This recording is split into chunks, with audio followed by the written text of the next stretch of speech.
Hello and welcome to another update video about Bitcoin. Hope you have a great Sunday. Today we have our member live stream again, 5 p.m. UTC for all channel members.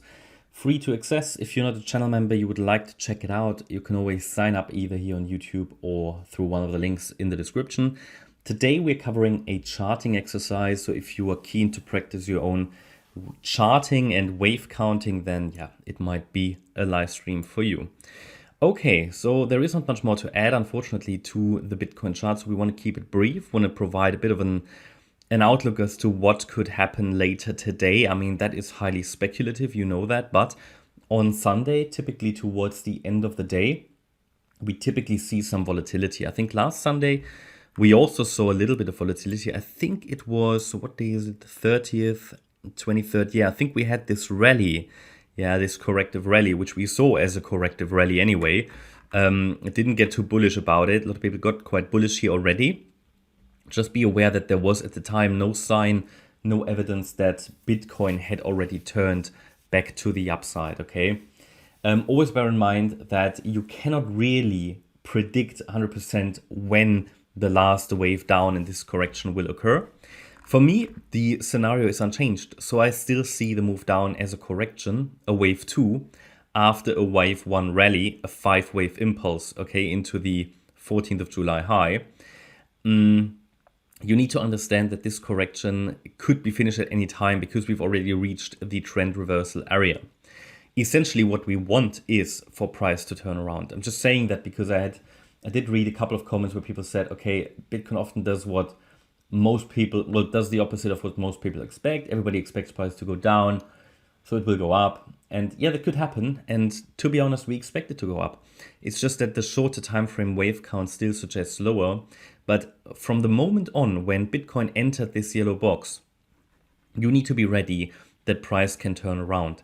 That's why I started to scale in already. However, only with a certain position size of everything that I would like to spend on this trade for a third wave rally. Again, the condition is that Bitcoin eventually holds the 26,280 level down here. Yeah, I probably won't assign a very tight stop here because it's Bitcoin. We don't deal with an altcoin here. Nevertheless, this is the area when we get a sustained break below that level, then the setup to the upside will likely fail. On the shorter time frame, it is still set to go lower. Yeah, I still don't have any evidence that price has bottomed here in any way. Any movement to the upside so far here has been corrective. So let's zoom in.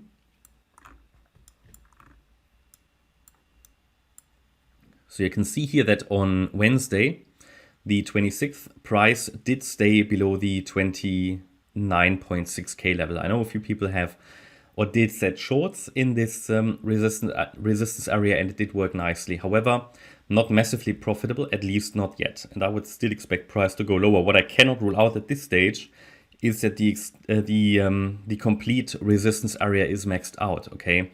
So Bitcoin can always try to put in a more extended B wave in place. However, that's not something I primarily look for at the moment. But we all know that B waves are extremely difficult to forecast. And yeah, they do what they want really to a degree. For me, the situation doesn't change here on the chart until we get a sustained break above 30K. Then we could talk about, okay, is the low maybe already in? But until then, I have to expect lower because the trend is down. Any counter trend move here looks corrective. So it would suggest further continuation to the downside. But at the moment, price is really just moving sideways. Okay, so it's extremely boring. I've sketched out a micro count that I find realistic here. Again, there are a couple of possibilities, like the B wave could unfold as a triangle. I explained that in yesterday's video. So I hope that we finally see here a follow through to the downside at some point because it's getting really, really boring. Don't forget that these periods of boring price action don't last forever, and the trend to the downside should continue. Micro support is here at around 29,080. Yeah, these previous swing lows, but that's really micro support. And once we break that, the continuation to the downside should continue. And bear in mind, we also have here the 38.2 Fib retracement. That's also holding the further decline. Well, that's holding Bitcoin off the further decline. So it's stopping it, slowing it down a bit. Whenever we enter these support areas, okay, Bitcoin is very, very reactive to them, and it takes a while to work through them. It took a while here as well.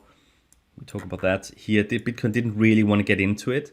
At the time, that was here in June, I only showed you the 50% fib level because I assumed in a wave 2, Bitcoin is going to go down to that range. And it did.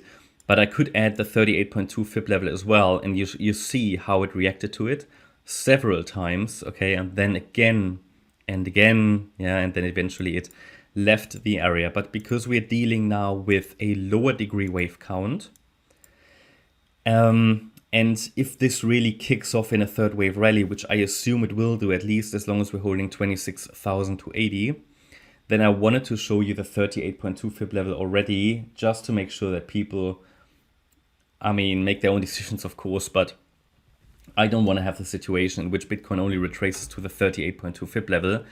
We suddenly rally to 40K and people said, okay, I waited for the 50% fib level. So that's, it's up to you what you do, but I wanted to show the level, the parameters that are relevant here for a potential turnaround.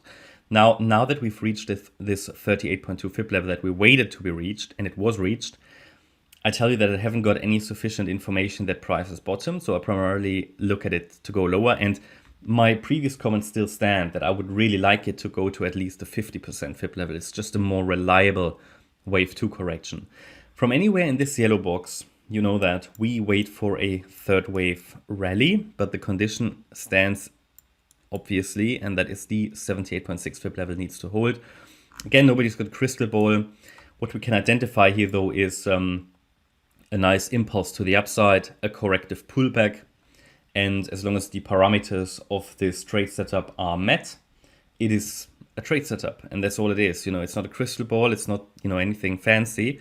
It's just an Elliott Wave trade setup where reward is high and risk is low for a potential third wave rally. And it's not an altcoin market at the moment. I know a lot of people are still focusing on altcoins, but they are really in a poor condition at the moment, at least most of them. There's a few interesting ones that I covered. But that changes all the time with altcoins. Bitcoin, Ethereum are doing a pretty good job at the moment. And I think we won't really see an alt season until we had at least one more major rally on the Bitcoin and Ethereum chart. So it's going to be interesting. So I'll keep you updated. I hope you like the update. If you did, please hit the like button, leave a comment and subscribe. And if you really like the content, then please check out the channel membership. Thanks a lot for watching. Bye-bye.